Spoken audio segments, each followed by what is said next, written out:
حي على الصلاة حي على الصلاة حي على الفلاح حي على الفلاح حي على الصلاة حي على الصلاة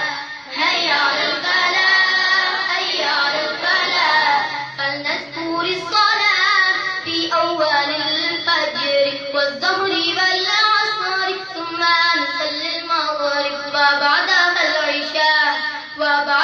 العشاء ونحن